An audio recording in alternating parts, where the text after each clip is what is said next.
નમસ્કાર મિત્રો, ITI e learning પ્રોગ્રામમાં હું આકાશ ઠક્કર આપનું હાર્દિક સ્વાગત કરું છું. આજના ટોપિકમાં આપણે પાયથોનની અંદર કેટલા ટાઈપની લૂપ્સ છે અને કયા કયા ટાઈપની લૂપ્સ આપણે યુઝ થાય છે અને આપણા સિલેબસમાં કેટલા ટાઈપની લૂપ છે એ આપણે જોઈશું. જો મિત્રો, આપણે સૌપ્રથમ વાઇલ લૂપનો અભ્યાસ કરીશું. વાઇલ લૂપ એટલે શું? લૂપ એટલે શું? પહેલાં તો કે લૂપ એટલે આપણે એકની એક વસ્તુ વારંવાર રન કરવી એને શું કહેવાય? લૂપ કહેવાય. દાખલા તરીકે મારે એકની એક વસ્તુ વારંવાર રિપીટ કરવી હોય તો મારે એની અંદર લૂપ મૂકવી પડે જેથી એકની એક વસ્તુ વારંવાર રિપીટ થાય. તો આપણે જોઈએ ફર્સ્ટ લૂપ છે વાઇલ લૂપ. બરાબર. વાઇલ લૂપ ઉપયોગ શું થાય કે વાઇલ લૂપ શું કરશે? સૌ પ્રથમે પહેલાં કન્ડિશન ચેક કરશે. કન્ડિશન ચેક કરશે પછી જે પ્રિન્ટ કરશે અને પછી શું કરશે? એનું ઇન્ક્રીમેન્ટ કરશે. દાખલા તરીકે મારે 1 થી 6 પ્રિન્ટ કરાવવા છે. બરાબર. તો મેં કન્ડિશન ક્યાં સુધીની લીધી?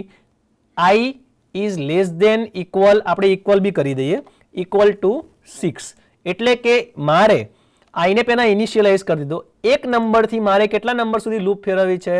6 નંબર સુધી. એટલે કે મારે 1 થી 6 પ્રિન્ટ કરવા છે. તો મેં વાઇલ નામનો કીવર્ડ લખ્યો, પછી એમાં કન્ડિશન લખી અને કન્ડિશન પછી ખાસ, બરોબર, આપણે જે ઇફમાં જોયું હતું એ જ વસ્તુ અહીંયા એપ્લાય કરવાની છે. બરોબર. ડબલ ડોટ આપણે એડ કરી દઈશું. પછી આપણે શું કરશું?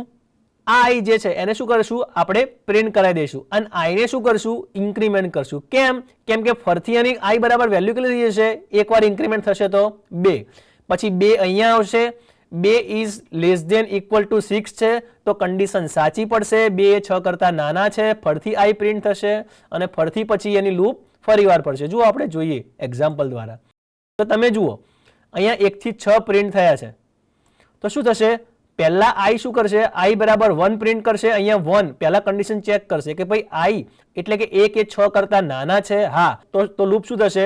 ફરશે અને 1 પ્રિન્ટ કરશે અને પછી આઈનું શું થશે? ઇન્ક્રીમેન્ટ. ઇન્ક્રીમેન્ટ એટલે 1 પોઈન્ટ એટલી વધશે. હવે પછી આઈ કેટલો થઈ જશે? 2. પછી ફરતી લૂપ ફરશે, પછી 3 થશે. ફરતી લૂપ ફરશે, એવી રીતે 6 વાર ફરશે અને જ્યારે 6 વાર પછી 7મી વાર આવશે ત્યારે કન્ડિશન શું પડશે? ખોટી. અને જ્યારે અહીંયા 7 આવશે ત્યારે કન્ડિશન ખોટી પડશે. એટલે શું થશે? લૂપની બહાર નીકળી જશે. એટલે પછી વધારે પ્રિન્ટ કરશે નહીં. એટલે આપણે પ્રિન્ટ કેટલા દેખાશે? 1 થી 6. તમે અહીંયા કોઈ પણ અંક લઈ શકો. જેમ કે મારે 1 થી 10 પ્રિન્ટ કરાવવા છે તો 1 થી 10.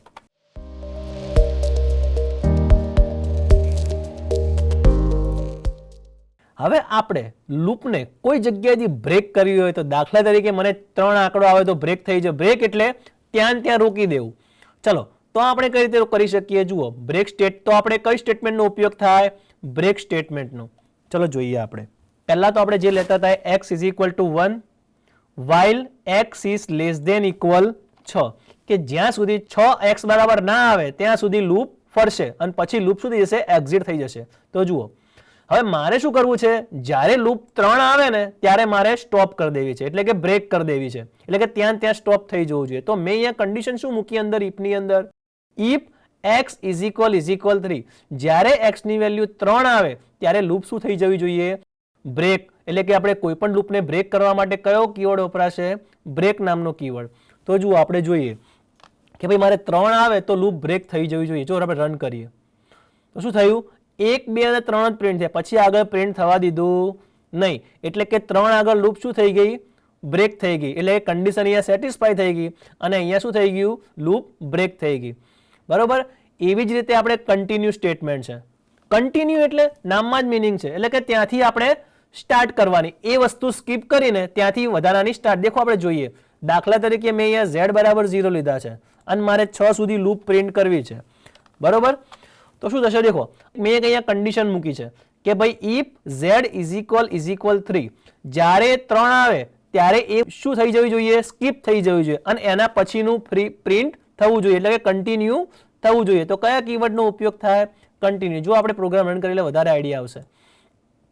તો જુઓ, 1, 2 અને 3 ના આવ્યો. કેમ 3 ના આવ્યો? કેમ કે આપણે અહીંયા કન્ડિશન એવી મૂકી હતી કે ભાઈ 3 આવે તો લૂપ શું થઈ જવી જોઈએ? કન્ટિન્યુ થઈ જવી જોઈએ. એટલે 3 ને શું કર્યું? એને સ્કીપ કર્યું અને બાકીના જે પાછળની વસ્તુ હતી એને પ્રિન્ટ કરી દીધી. બરોબર. આ હતી આપણી વાઇલ લૂપ. એકવાર ફરીથી આપણે જોઈ લઈએ. તો જુઓ, 3 એને સ્કીપ કરી દીધા અને બાકીના પછી લાસ્ટ સુધી આને પ્રિન્ટ કરી દીધું. બરોબર. અહીંયા 7 એટલા માટે આવ્યા કેમ કે આપણે લૂપ છે ને 0 થી ઇનિશિયલાઇઝ કરી છે આપણો વેરિયેબલ. જો આપણે 1 કરશું ને તો 6 સુધી જ આવશે. જુઓ, એકવાર ફરીથી આપણે જોઈ લઈએ.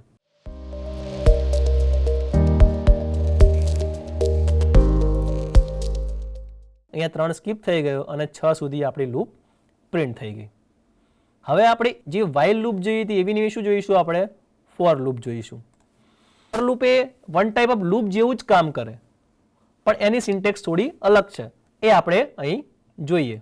અહીંયા આપણે મેં એક વેજ નામનો એક વેરિયેબલ લીધો છે.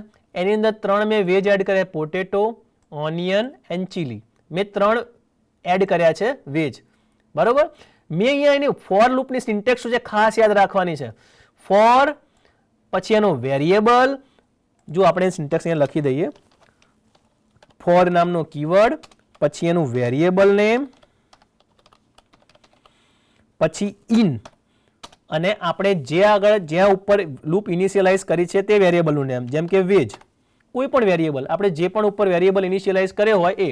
એટલે કે ફોર એક્સ ઇન વેજનો મતલબ શું થાય કે ભાઈ એક્સ ઓબ્જેક્ટ છે આ વેજમાં જે પણ સ્ટોર કર્યું છે તે દરેક વસ્તુ એની પાસે રાખશે. એટલે કે એક્સ એક ઓબ્જેક્ટ જેવું કામ કરે છે ફોર લૂપની અંદર.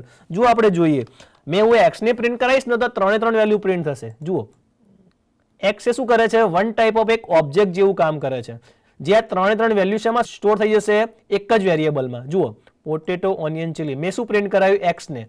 તો એક્સ એ શેમાં છે? વેજની અંદર. મેં અહીંયા લખેલું જ છે ફોર એક્સ ઇન વેજ. બરોબર. તો આ બધી જ જે વેજની વેલ્યુ છે શેમાં સ્ટોર થઈ ગઈ? એક્સની અંદર. અને એક્સે શું કર્યું? વેજમાં જેટલી પણ વસ્તુ હશે ને એને અલગ અલગ રીતે એને પ્રિન્ટ કરી. એટલે કે લૂપ વાઇઝ ફેરવી. પહેલા પોટેટો ઉપર આવ્યો, પછી ઓનિયન ઉપર આવ્યો અને પછી ચીલી ઉપર આવ્યું. હવે આપણે સેમ આગળની લૂપમાં જોયું તો એ રીતે બ્રેક અને કન્ટિન્યુ સ્ટેટમેન્ટ આમાં પણ છે.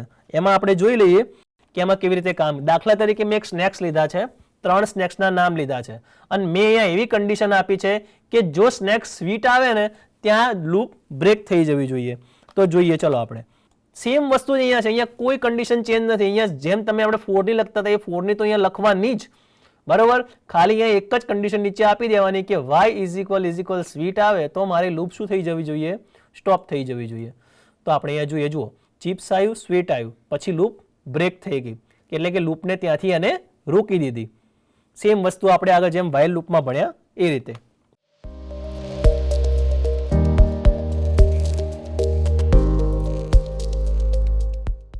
હવે આપણે છે કન્ટિન્યુ. આપણે જેમ આગળ ભણ્યા એ રીતે કે ભાઈ મેં અહીંયા 3 ફ્રૂટ લીધા છે, એપલ, પાઇનેપલ અને ઓરેન્જ. મને પાઇનેપલ આવે એને સ્કીપ કરવાનું અને બાકી બધાને રન કરી દેવાનું. તો જુઓ, આપણે જોઈએ, આપણે આગળ વાઇલ લૂપમાં જોયું તો એ રીતે જ છે. તો જુઓ, એપલ અને ઓરેન્જ પ્રિન્ટ થયું પણ પાઇનેપલ પ્રિન્ટ ના થયું. કેમ? કેમ કે મેં અહીંયા એક કન્ડિશન આપી છે કે z ઇઝ ઇક્વલ પાઇનેપલ હોય તો તમારે લૂપને શું કરવાની? કન્ટિન્યુ કરવાની. એટલે આનો મતલબ શું થયો કે આ જે કન્ડિશનમાં જે પણ વેરિયેબલ આપ્યો છે એ આ જે સ્ટ્રિંગ જોડે મેચ થાય તો આ સ્ટ્રિંગને શું કરી દેવાની? સ્કીપ કરી દેવાની. એટલે કે એને નીકાળી દેવાની અને એના પછીનું સ્ટેટમેન્ટ રન કરવાનું. અહીંયા જો બીજા હોત ને તો બીજા બધા કરે. દાખલા તરીકે હું અહીંયા લખું છું કે ચીલી,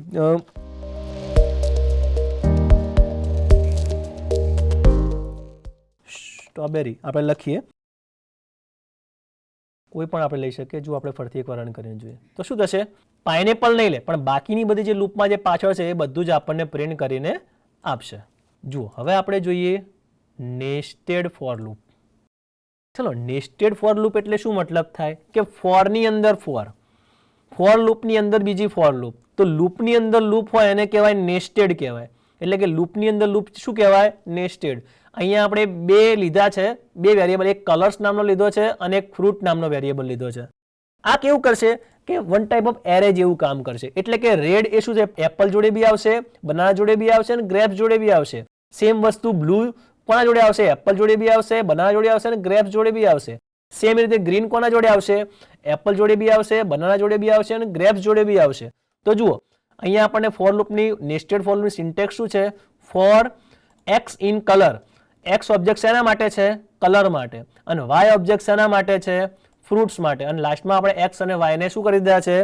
પ્રિન્ટ કરાવી દીધા. જો આપણે એનું આઉટપુટ છે એટલે વધારે આઈડિયા આવશે.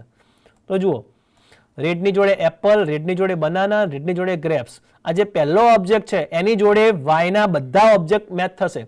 પછી ફરીથી બીજું સ્ટેટમેન્ટ રિપીટ થશે. બ્લુ જોડે એપલ, બનાના અને ગ્રેપ્સ. પછી ફરીથી ગ્રીન જોડે એપલ, બનાના અને ગ્રેપ્સ.